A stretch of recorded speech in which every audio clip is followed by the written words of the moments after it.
Hello, hello, hello. My name is Kanye Said. I go by Life Coach Kanye. Really excited that you're here today. Please don't forget to subscribe if my content lands for you today. There's another TikTok video that I kind of want to do it in long form because y'all have been bombarding me with questions about it. And I was like, you know what? I'm gonna talk to them. I'm gonna talk to them in a long form video. Again, you know how it is. You're gonna be showing up with her coffee from 8 a.m. It is now 2 p.m. and I'm still sipping on the same cup of coffee. But here we go. Y'all asked me to talk about this intimacy versus intercourse topic. Like the questions on that video, I'm talking about how intercourse is not intimacy. Like, can we say sex on YouTube? I'm just gonna say it and see what happens.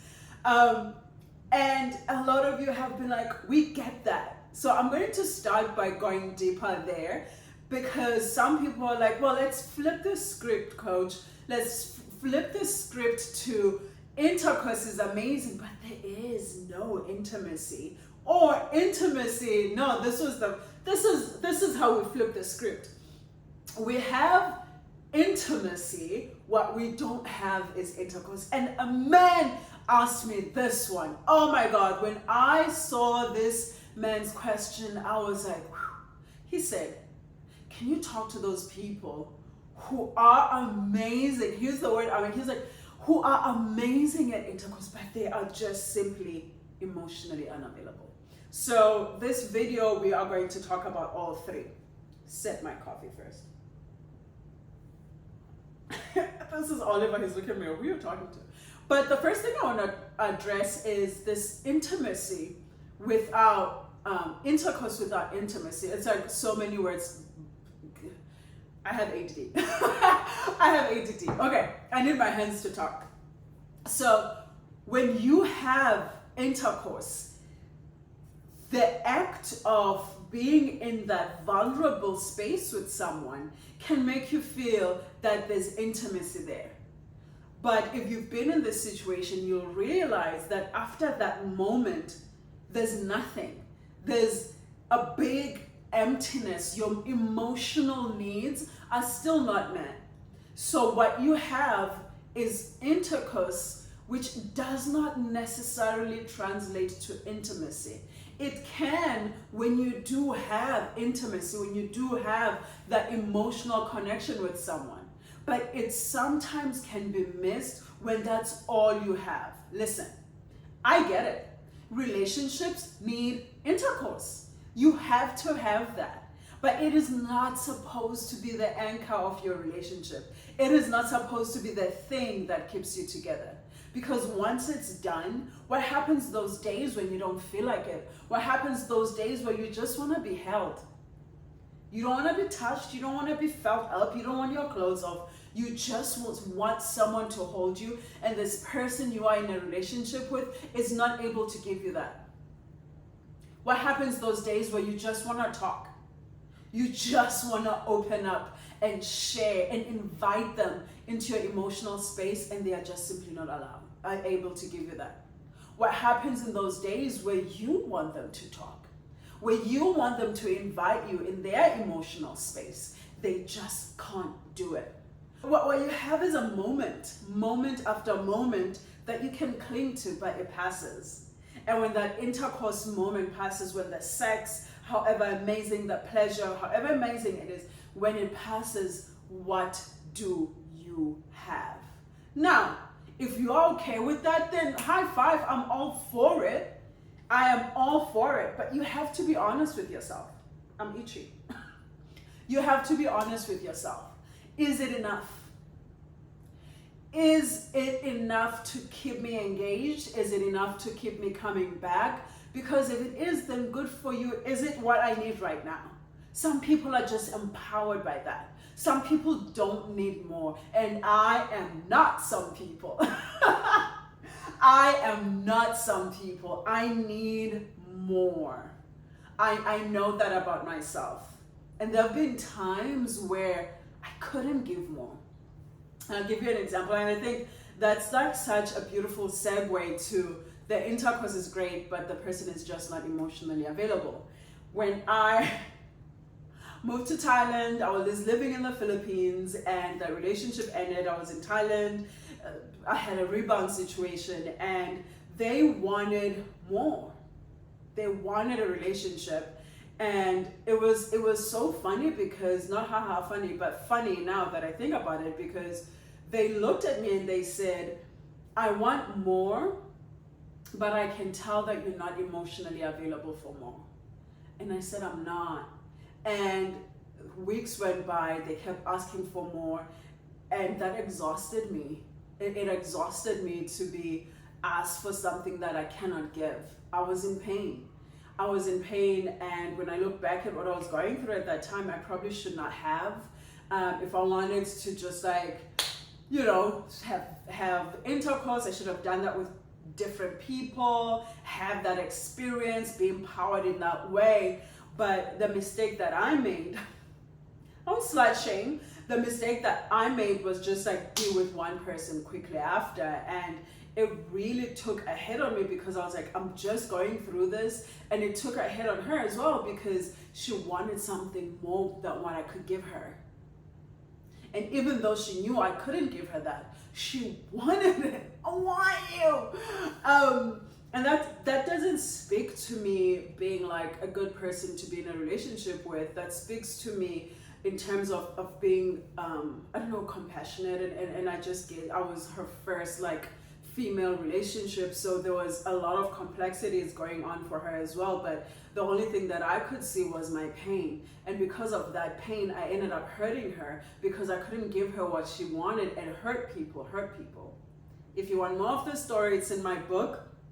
I'll link it in the description here. It's called Traveling While Black and Lesbian. It's really a collection of my stories traveling the world. So I know what it feels like to be able to give sexually, to be able to provide that for someone, because it is literally all you can give. It is literally all you can give. You have nothing. Like when I was with her, I had nothing else to give. Nothing. All I could give was my body. And to her, that probably translated into, also remember, I don't know if you know, but if you're a woman, your first experience with a woman, that shit is mind-blowing, so it was intricate. It was an intricate situation. And I think honesty and clarity is kind. When someone said, but why can't people give emotionally? And it's because first of all, for men, we don't allow men to express emotion. If they're not expressing anger, we call them gay, cis, all these things that we've somehow convinced men it's bad to be. And then we complain when they're not being emotionally available, but we don't create space for them to be emotionally available. It's messed up. The whole thing is messed up. Again, also, like, I don't date them. I don't usually date men, so I don't really know what's going on, but I do know that if you are engaging in someone or with someone and you cannot give them what they're looking for, it is cruel and unkind for you to keep luring them in or making them believe that you can give that to them, So I think that's what I'm going to do with that one. And then we're going to flip it over and go to, well, we have the intimacy, but we don't have the intercourse. What do we do now? We're just like best friends living together, best friends raising kids, best friends feeding our pets, best friends going to the mall and getting the mail. What is happening? I want to say that when we lack intercourse in our relationships, as somebody who has been in long-term relationships with women, I have to tell you, it's something that happens a lot. And not only in these relationships, I've seen it happen with heterosexual couples where they go for like a long time. And a few things is happening, like when you've been together with someone long-term, life just becomes busy. Life needs you to start living the admin, the kids, the dogs, the house, the business you're running together, your jobs, all of it will affect your intercourse, right? So you have to be intentional about how do we make sure we don't lose this, because that's a really important part of the relationship. How do we spice things up? Maybe I'll do a different video where I'm giving you some sort of like some ideas that I think might work with spicing things up. Now, when you watch the video, don't be like, Kanye said to do this. If it works for you, then try it. But I think it is so, like with my partner and I, we will go, babe, something needs to happen, and we have to create an environment, right? We have to create a space in the home, whether it's giving an erotic massage or whether it is playing. I like to play. Play is such a turn on for me, because when I'm playing, I'm in my body, I'm out of my head and I'm in my body. And sometimes I have to go, what's happening? And either one of us is going through a depressive moment, or we're dealing with overwhelm and anxiety, and our mental health is really taking a toll on our sexual life, and we have to think about ways to bring that in.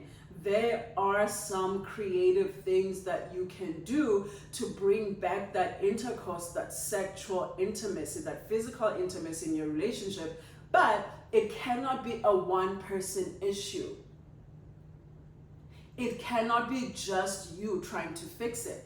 You have to want to fix it together. If you're trying to fix it and your partner is not trying to fix it, it's not going to work. It has to be a collective thing where you both want to put in the work. So with my relationship coaching, my boundary is I will not coach you. I will not give you relationship coaching without your partner. I'm not gonna fucking do it. It's a waste of time. I would rather give you coaching alone, and we can talk about what about you is making you stay with someone that else doesn't want to be physical with you anymore. Especially when the relationship started with heat. Like, what are you afraid of changing? We can change the rules of engagement, but we have to do the work, right? So it's a lot of things that keep us there. And I'm gonna do a longer video on how to maybe bring it up, how to bring back the sauce, how to spice it up again. And I'm going to end this by saying, please subscribe to my channel, share this video with your friends, anyone that you think will benefit from this. But also, relationships work when there's a balance. They work when both people are trying to make it work. They work when we're both willing to go to therapy. They work when we're both willing to find a coach. They work when we're both willing to compromise. When we're both willing to compromise. They work because we treat each other with love and respect. They will not work if it is on the shoulder of one person for them to work. So whether it's intercourse that's lacking, whether it's intimacy that's lacking, we need to both make it work. We both need to put in the work to make sure that it does. And we both need to find ways to reconnect in that level. So I love you guys, and I'll see you next week. Mwah. Don't forget to subscribe.